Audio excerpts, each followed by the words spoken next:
Hey everyone, today I'm going to show you how to enter GPS coordinates in Waze. Without any further ado, let's get started. First things first, make sure you have your GPS coordinates ready before you begin. This could be latitude and longitude coordinates that someone shared with you or coordinates you copied from another map application. Having them prepared beforehand will make the process much smoother and faster. Now, open your Waze app and direct your attention to the bottom of your screen. You'll see a search bar there, which is the main tool you'll use for navigation and location searches. Go ahead and tap on this search bar to activate it and bring up your keyboard. Once the search bar is active and your keyboard appears, paste your GPS coordinates directly into the search field. You can do this by long pressing in the text field and selecting Paste from the menu that appears.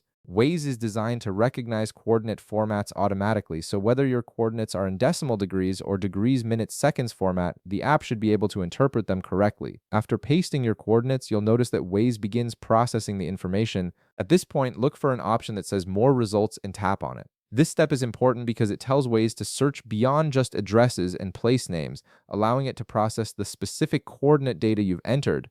This ensures the app can accurately pinpoint the exact location you're looking for. Once you tap More Results, Waze will display the precise location that corresponds to the GPS coordinates you pasted. You'll see it marked on the map, showing you exactly where those coordinates lead. From here, you can tap on the location to get more details, save it as a favorite, or start navigation to that point immediately. And that's it, you've successfully entered GPS coordinates in Waze and located your destination. If this video helped you out, be sure to leave a like, subscribe, and I'll see you in the next one.